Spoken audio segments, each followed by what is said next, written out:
The first time Daniel Hargrove spoke to Sophie Calloway, he didn't introduce himself.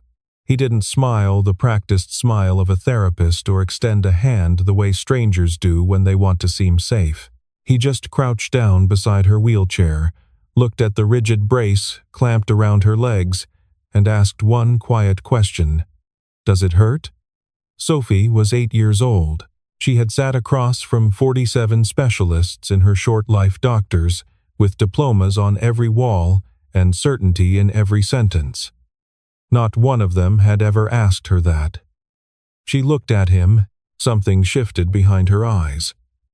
Not hope, not yet, but the door to it, opening just a crack. The Calloway estate sat on the north edge of Lincoln Park, 3 stories of pale limestone behind a wrought iron gate that took 10 seconds to open and felt every single time like it was reminding you that different rules applied here.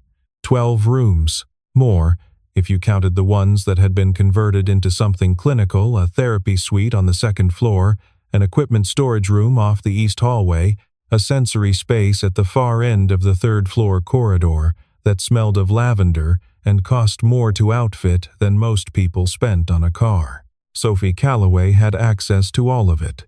She used almost none of it. What she used was the window seat at the end of the 2nd floor hall, wide, padded in pale gray fabric, looking out over the back garden. She sat there most mornings with a sketch pad on her knees and her pencils lined up in the order she'd decided they belonged. She didn't use the therapy suite. She didn't use the sensory room. She sat at the window and drew, and for 4 months she had done this in complete silence, not speaking to anyone in the house beyond a yes or no when the housekeeper, Mrs. Aldridge, asked if she was hungry. Serena Calloway was 33 years old and had been running Calloway Biogroup for 4 years. She had taken over the company the same week she buried her husband, which was the same week she understood she was going to have to do everything: the grief, the company, the daughter without anyone to hand any of it back to. Thomas had died of a stroke on a Wednesday afternoon in October. He was 31. He had been on a conference call when it happened, and the call had continued for 15 minutes before someone finally said his name and got no answer.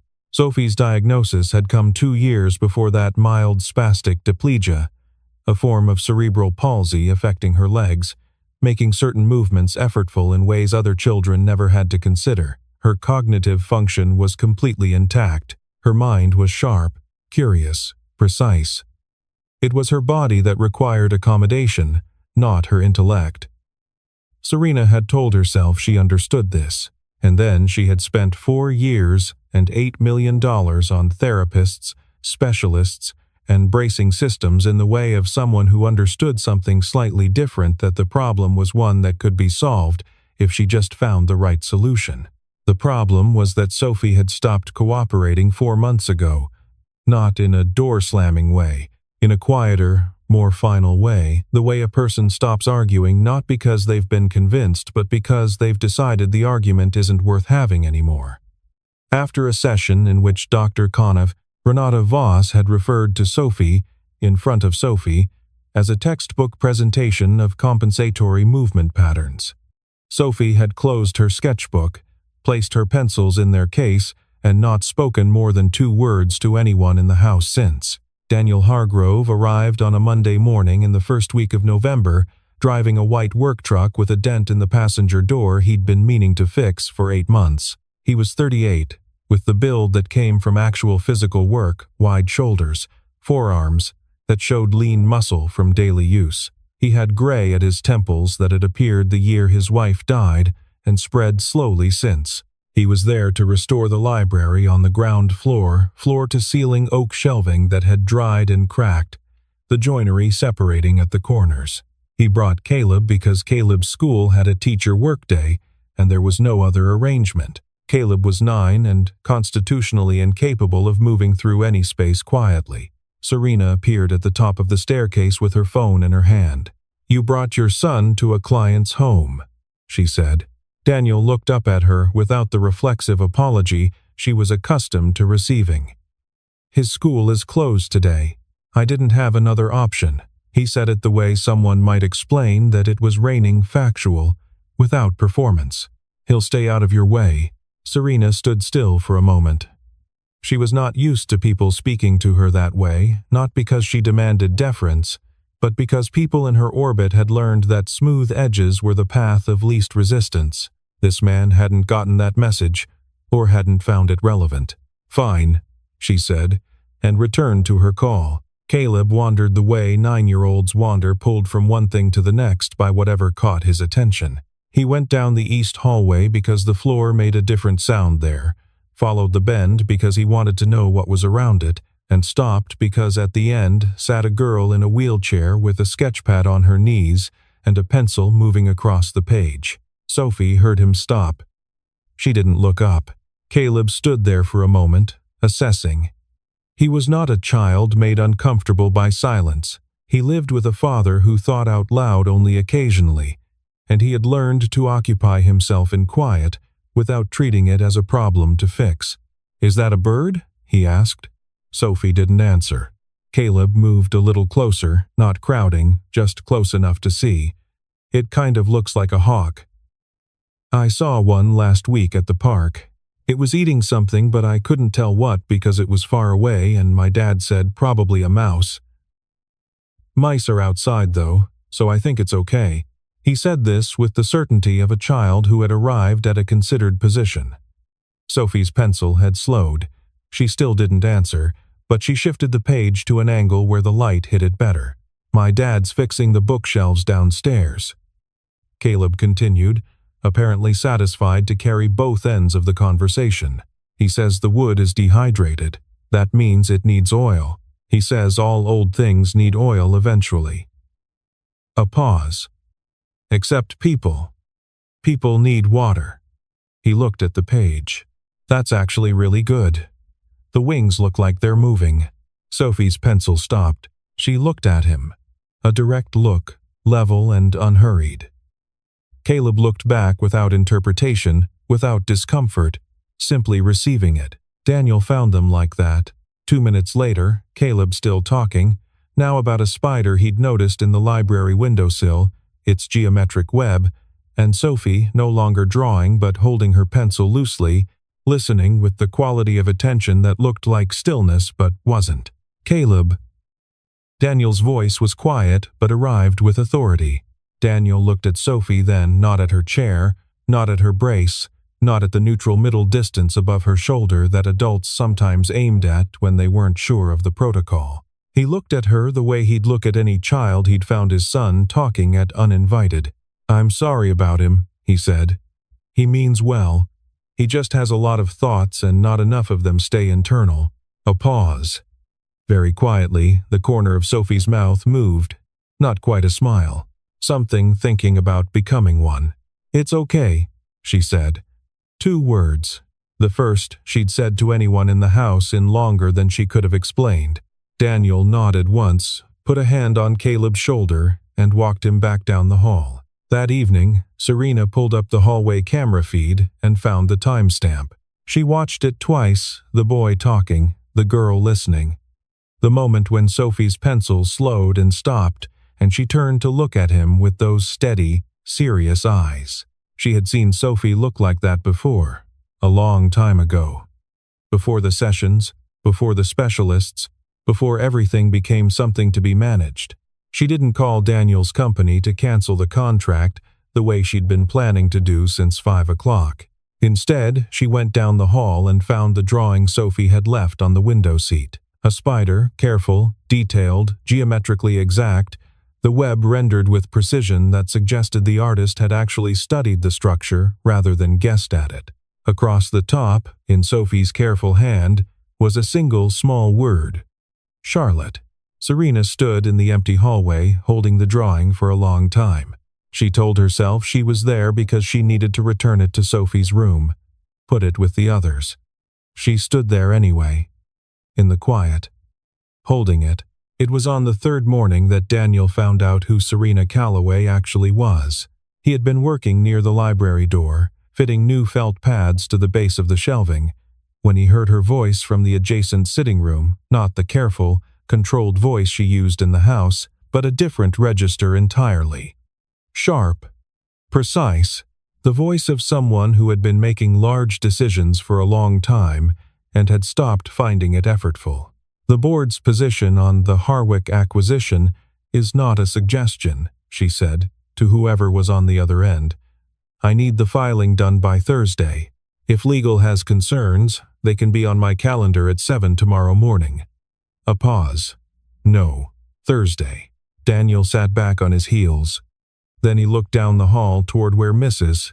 Aldridge was moving between rooms, and he asked her, easily, the way you ask about something you expect to be unremarkable, who exactly owned this house? Mrs. Aldridge looked at him as if the question were slightly strange. Mrs. Calloway, she said. Serena Calloway. She runs Calloway Bio Group. Daniel looked at her for a moment. Then he looked at the floor. Then he picked up the felt pad he'd set down and turned it over in his hands without using it. He knew the name. He had spent a year knowing that name. The way you know the name of something that cost you something, not with active anger, which fades, but with the low, permanent awareness of a fact that has worked its way into how you understand the world. Calloway Bio Group, the company that had reviewed Laura's grant application for the Community Pediatric Therapy Program. The company that had sent a form letter rejection 4 months before Laura died. Laura had read it at the kitchen table on a Saturday morning and then folded it carefully and put it in the drawer where she kept the things she didn't want to leave out where Caleb could ask about them. Daniel had found it later, after everything. He'd read it twice and then put it back. There was nothing to do with it. The program had limped along on smaller grants. The children it was meant to serve had gotten a fraction of what was designed for them. Laura had spent her last months writing letters to other funders, and she hadn't told him how discouraging it was because that was Laura. She protected the people she loved from the weight of things she thought they couldn't carry. She was wrong about that, but he had never been able to tell her so. He sat in the library for a long time after Mrs. Aldridge went back to her work. He thought about leaving. He considered it with the serious attention he gave to things that required a real decision.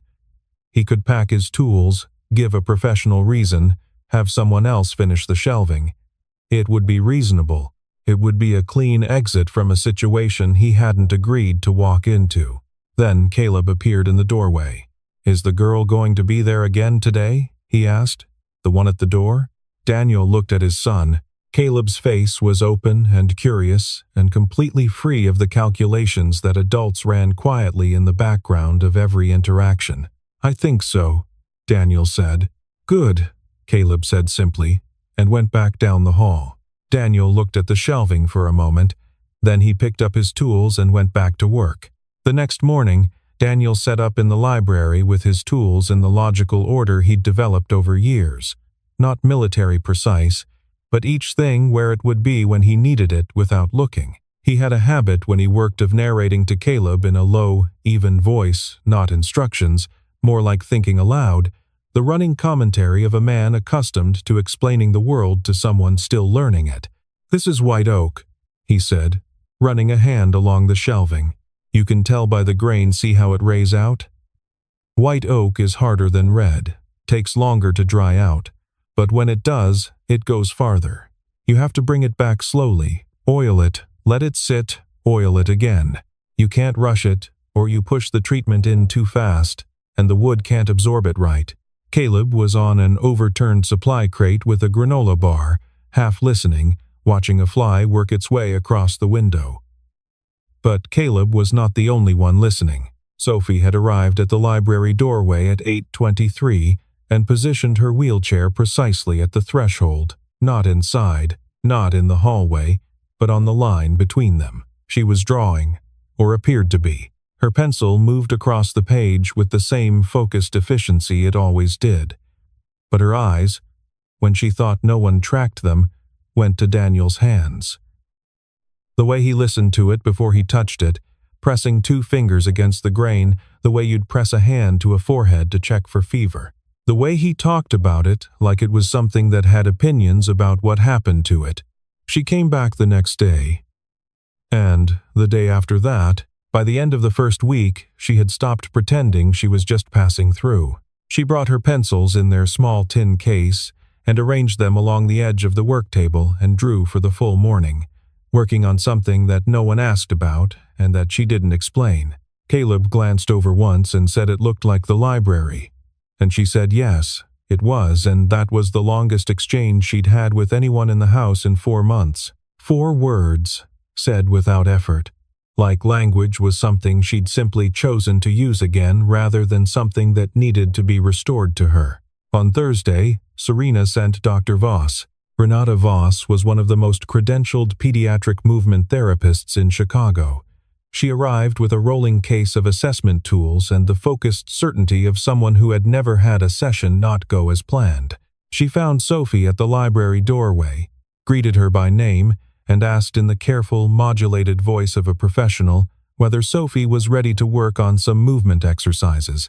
Sophie closed her sketch pad, set it on her lap, turned her wheelchair 45 degrees to face the wall. Dr. Voss tried for 20 minutes. Patient, skilled, everything she was paid to be. She got nothing. Sophie sat with her face to the wall and waited for it to be over. After Voss left, Serena found Daniel in the library, fitting a new piece of joinery into a cabinet corner and checking the angle with a small brass level. "My daughter is not entertainment for your work sessions," Serena said. Daniel set the level down. "I haven't been entertaining her. I've been fixing bookshelves. She sits in that doorway every morning." "I know. And you don't think that's something to address?" He picked up the level, checked the angle, set it down again. "She's sitting in a doorway. She's not in anyone's way. She's not doing any harm. She's drawing." A pause. "And listening, I think. But I haven't asked her to." Serena stood in that same doorway, the one her daughter occupied every morning, and found she didn't have an immediate answer to that. "She has a therapist," Serena said. "I know. I saw her leave." The silence between them had weight. "I'm not doing anything to your daughter," Daniel said. "I'm just here." That evening, long after Serena had gone upstairs and Caleb was asleep in the guest room, Mrs. Aldridge had offered without being asked. Daniel was collecting his tools when he heard a small knock from the hallway. Tentative. Barely loud enough to qualify, Sophie was at the doorway. She wheeled herself a foot inside the room the first time he'd seen her cross the threshold and held out a folded piece of paper. He took it. He unfolded it. A drawing. A man leaning over a workbench, hands moving along the surface of something long and flat, the posture exact in its observation. The slight forward tilt, the weight shifted left when the right hand worked. Beside the workbench, a small figure on a crate, and at the edge of the frame, barely there, the wheel of a chair. He looked up at Sophie. She had already turned and was wheeling herself back down the hall, unhurried, not looking back. He refolded the drawing carefully and put it in his chest pocket. The house was very quiet. It was 11:47 on a Thursday night when Serena came downstairs and found the library light still on. Daniel was cross-legged on the floor with a piece of shelving across his knees, working a cloth along the grain with the slow patience of someone in no hurry to be anywhere else. He looked up when she appeared. He didn't look surprised to see her at midnight. He didn't arrange his face into anything. She came into the room, pulled the wooden stool from the wall where it lived between his work sessions, and sat down. She had not planned to sit down. She sat down anyway. "I spent $8 million, she said. It came out without the frame she usually gave it the context, the accounting of what each dollar had accomplished. Just the number, in the empty room. 4 years. Best specialists in the country. The equipment. Every program anyone told me was correct. She looked at the shelving he was working on, and she still won't look at me." Daniel didn't say he was sorry. He didn't say he understood. He set the cloth on the floor beside him. "Have you ever just sat with her?" he asked. "Not with a goal, not working towards something, just sat next to her." The question arrived without softness, not unkindly, but straight. Serena opened her mouth. The honest answer came before she could dress it in something more manageable. Not in a long time, she said. Why not? Because sitting isn't doing anything. She heard herself say it, heard how it sounded. Because if I stop moving, I have to think about what all the moving was for. The library was still. Outside, distantly, a car passed on the street. Thomas, she said, the first time in 4 years she'd said his name in a room that didn't contain a therapist or a lawyer. He died, and I looked at Sophie and I thought she still has me. That's enough. I can be enough. She stopped. But I turned being enough into something I had to prove, and I've been proving it ever since, and she's been sitting at a window seat drawing spiders, and She stopped again. Daniel was listening the way he worked completely, without distraction, without the part of his attention already composing what to say next. My wife's name was Laura, he said, after a while. She died 3 years ago. She was 34. He held the cloth without using it. Before she got sick, she spent 2 years trying to get funding for a community therapy program for kids who couldn't afford the specialists. One of the companies she applied to was Callaway Bio Group. Serena went still. They rejected the application 4 months before she died, Daniel said. She didn't tell me why. I found out later, through someone who knew the board. She didn't want me to carry it. That was Laura. The silence that followed had the weight of 2 people who have set something down in the same room at the same time and are now both looking at it. I didn't know, Serena said. I know you didn't. He said it without accusation and without generosity as a simple fact. I'm not telling you because I want something. I'm telling you because you told me something real, and it deserved something real back. She sat on the stool for a long time after that. Daniel went back to working the oil into the wood, slowly, with the patience of a man who understood that you couldn't rush what needed to soak in. She didn't go back upstairs until almost 1. The email arrived 11 days later, forwarded by Serena's assistant with the subject line, FWD, Library Project Supplemental Documents, and a note that said accidentally included in the project file, please disregard if not relevant. Daniel opened it at his kitchen table. It was a board meeting summary from 4 years ago, clean corporate formatting, the kind of document that made large decisions look tidy. Agenda Item 6, Community Pediatric Therapy Initiative, Grant Application Review.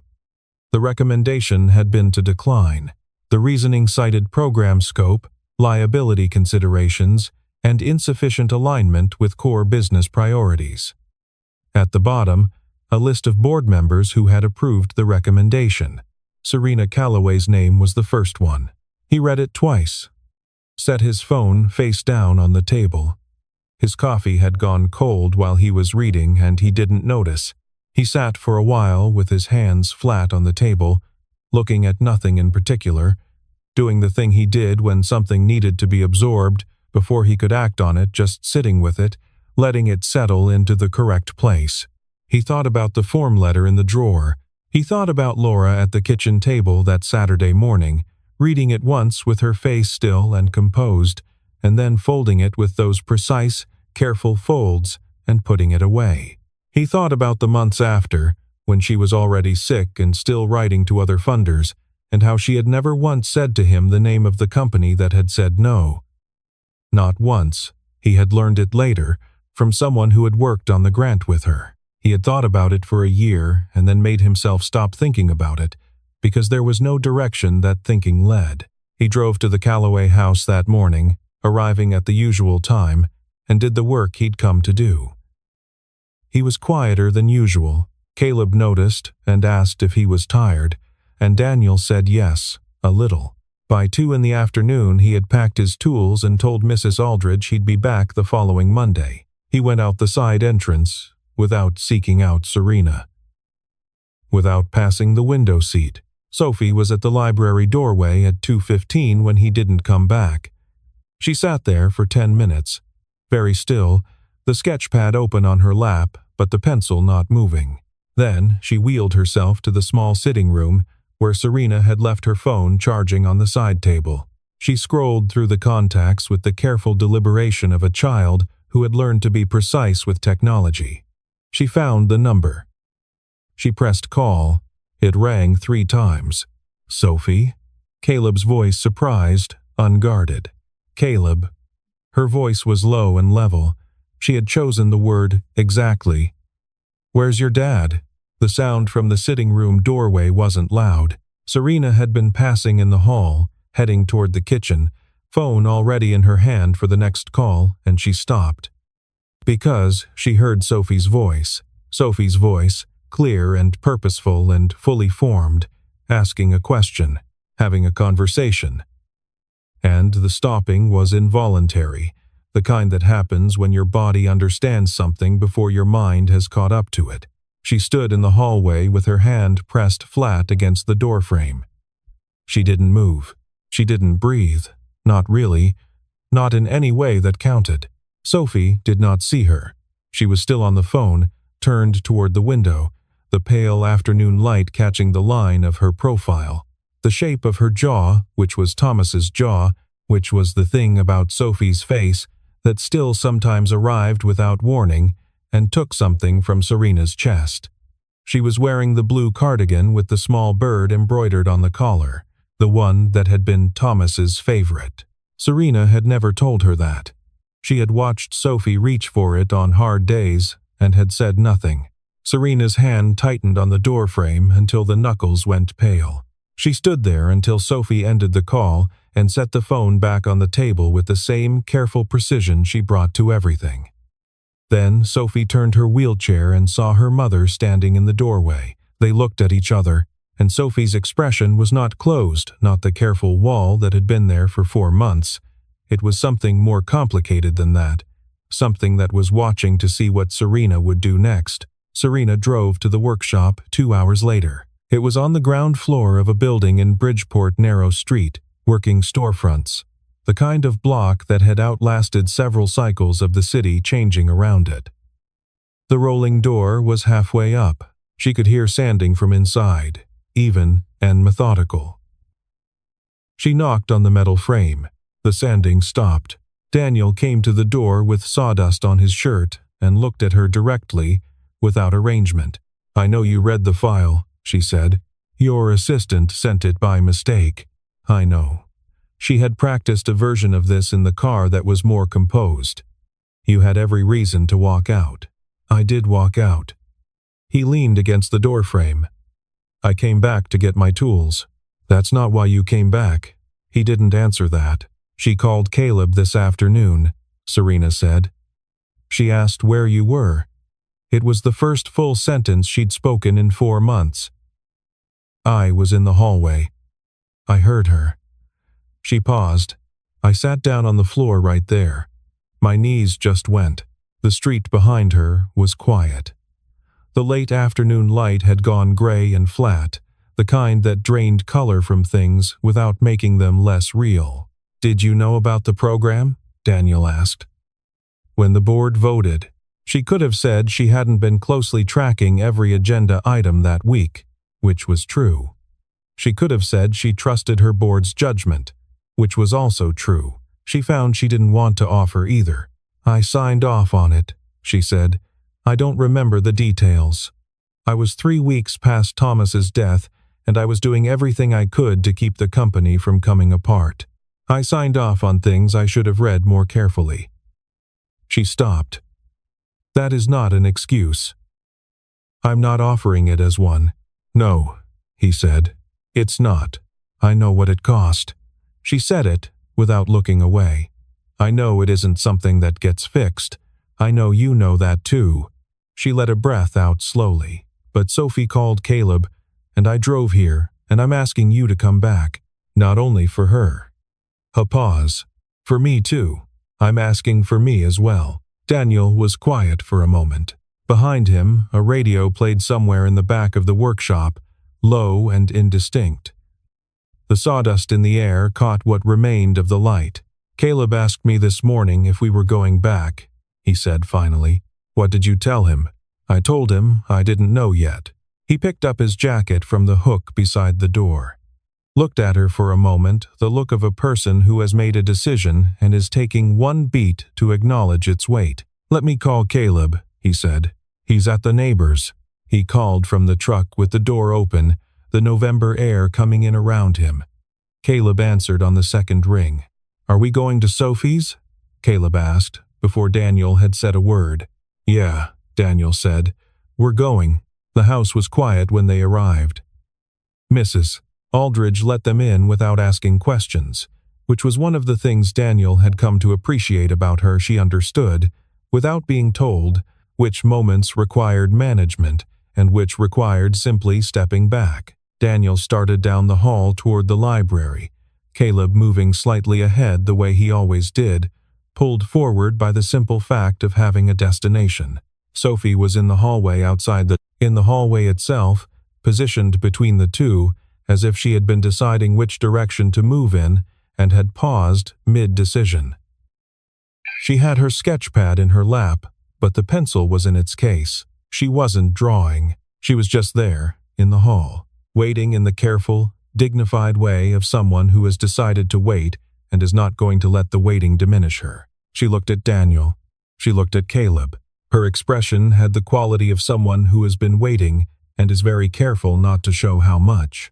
Caleb said, "Hey." Easily, without ceremony. Sophie said, "Hey."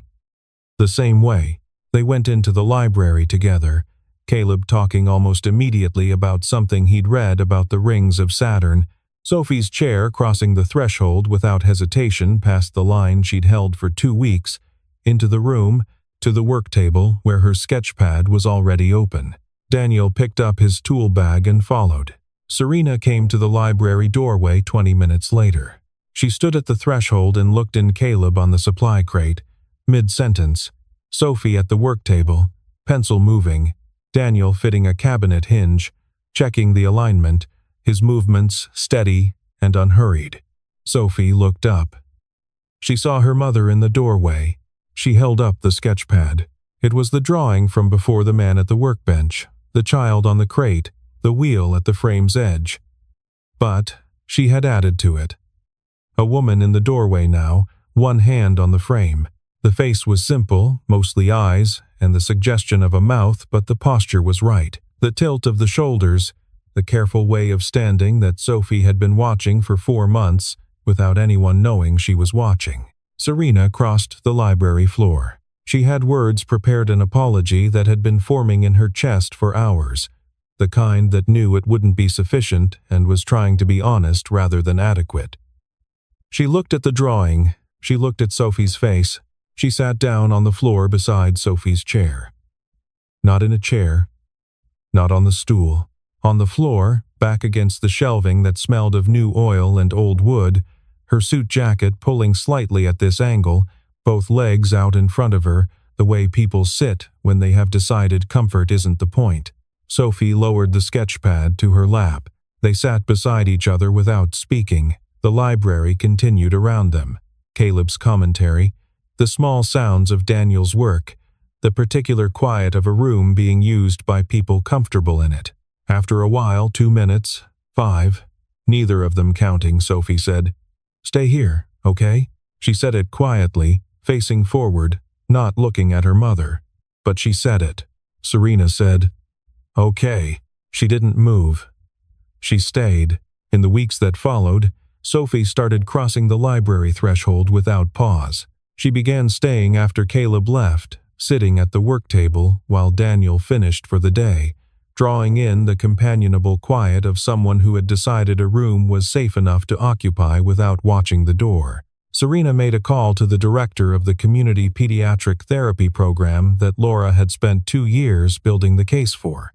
The program had never been fully funded, running on smaller grants, operating at a fraction of its intended scale, serving a fraction of the children it was designed to reach. Serena funded it through a private foundation established for no purpose other than this. Her name appeared nowhere in the paperwork.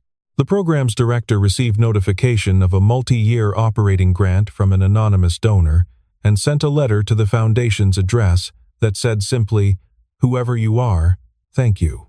She'll never know how much this matters." Serena read the letter once, folded it carefully, and put it in the drawer where she kept the photograph of Thomas, the one where his eyes were exactly the shape Sophie had inherited. Daniel finished the library restoration on a Thursday in early December. He worked through the morning with Caleb on the supply crate and Sophie at the work table, and in the early afternoon he ran the cloth one final time along the shelving and stepped back and looked at what he had done. The wood had come back, the way old oak comes back slowly, and then completely, the grain alive with oil, the color deepening to what it had been when someone first cared about it. The joinery was clean, the cabinet doors hung level, the room smelled of pine and linseed, and the particular old book smell that had been there before any of them arrived, waiting patiently to be part of a room worth being in again. "Done," Caleb announced from his crate. "Done," Daniel agreed. Sophie looked at the shelving, then at Daniel. "It's beautiful," she said. Precise. Exactly what she meant. "Thank you," he said, the same way. 3 months later, Serena gave Sophie the corner of the library as a permanent drawing space, a proper table at the right height, a lamp that angled any direction, shelves fitted for her pencils and papers, and a small window looking out over the back garden. Not the hallway window seat. Her own window, in a room that had become, without announcement, a place where people came and stayed and did not need a reason to explain why they were there. Daniel came on Saturdays. Caleb and Sophie had arrived at the easy friendship that children sometimes make, built not on shared history but on shared frequency, two people on the same wavelength who recognize each other without needing to explain it. They spent Saturday mornings in the library, Caleb reading or constructing something from whatever materials he could locate, Sophie drawing, talking in the unbothered, intermittent way of children who don't need conversation to be continuous for it to be real. One Saturday morning, Serena brought 2 cups of coffee into the library. She set one beside Daniel on the work table. He didn't say thank you. He moved his papers slightly to make room for her to sit beside him on the bench. She sat down. That was enough. On a Sunday in early March, Sophie came to the kitchen with a drawing she'd been working on for 3 weeks. She put it on the table and stood with her hands in the pockets of her cardigan, waiting. A house, small, with a pitched roof and a chimney trailing smoke. 4 figures in front, a tall man, a woman with her hair pulled back, 2 children, one in a chair, all of them facing out. At the bottom, in Sophie's careful hand, one word, home.